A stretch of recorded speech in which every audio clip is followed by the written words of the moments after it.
প্রত্যেক বছরের মতো এবারেও লক্ষ লক্ষ মানুষ পুণ্যার্জনের জন্য এসেছেন গঙ্গাসাগরে।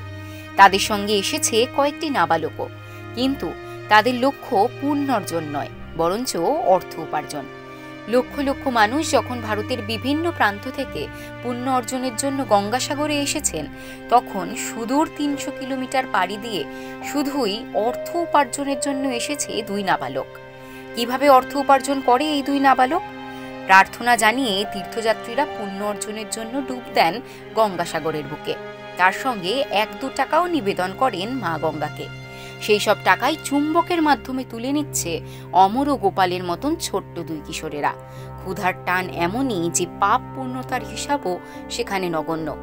এভাবেই দিনে ৩০০ থেকে ৪০০ টাকা তাদের রোজগার। গঙ্গাসাগরে ৭ দিন হয় কিছু বাড়তি উপার্জন। डेली है? हम लोग अब दूर से आए हैं। कितना से क्या है? राबरेली से। कि पैसा घूमने आते हैं हम लोग कहीं। अच्छा হ্যাঁ, দিদিমার কাছে থাকো? বাড়ি বাবা মা? পড়াশোনা করো? পড়াশোনা করো না। কত টাকা ইনকাম হয়? কত? হ্যাঁ, কত? 400-500 সংসার চলে যায়? মেলা কদিন একটু বেশি বলো।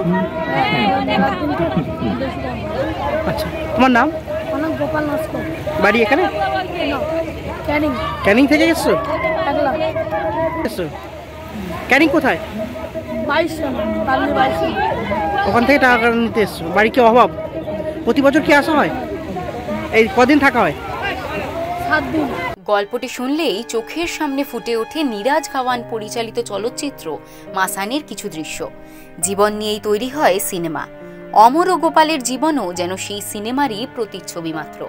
এভাবেই লক্ষ লক্ষ ভক্তের ঈশ্বরের উদ্দেশ্যে দেওয়া টাকা চলে যায় ছোট্ট অমর ও গোপালের ঝুলিতে। তাই বলাই যায়, ছোট্ট দুই নাবালকের সংসার চালান একমাত্র ভগবান। দক্ষিণ ২৪ পরগনা থেকে বাবলু প্রামাণিকের রিপোর্ট, ওঙ্কার বাংলা।